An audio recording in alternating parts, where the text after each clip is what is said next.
My name's Celia and I'm the Wildlife Habitats Officer for Kent Wildlife Trust. I've got quite a lot of wildlife friendly things in my garden already. I've got pollinator friendly plants, we're feeding the birds, and I've got a hole under my garden gate for the hedgehogs.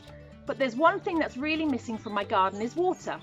So this weekend we're going to be building a pond. Our garden's really busy already, so this space on the patio is the only place we've got for a pond to go. I have my plan. Now I just need to cut my timbers to shape. So I've got my wood now, and this is 10 centimetres by 20 centimetres treated timber. It's kind of like a small sleeper, and now I've got to cut it to size. And I'm still soaring. Still soaring. Still soaring. Blisters. Finally, the last cut. Yay! Although I could also have used sand, I've got some gravel, so I'm going to use this to level my timbers.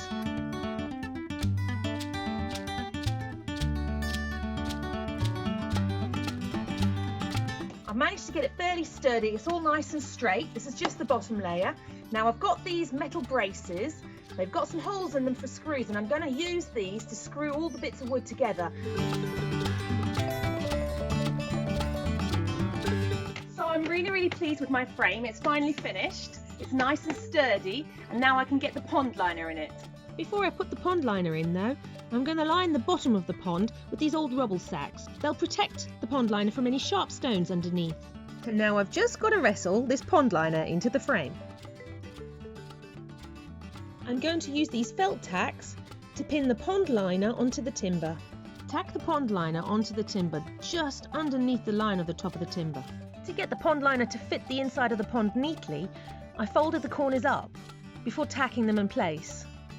I'm using a Stanley knife and a ruler to cut the spare pond liner off just in line with the top of the timbers.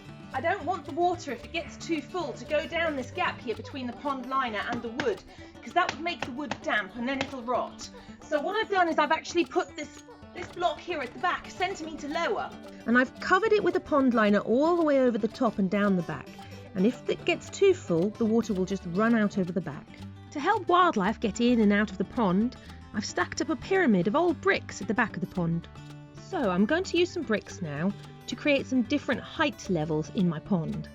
I've added stones up to just below where the water will be. That way, when I put my marginal plants in, they'll be just at the right height. The deeper areas, that's where I'll be putting the oxygenators and also the floating plants. My children get the fun bit. They get to fill it up with the water. We are using tap water, and of course that does have chlorine in it.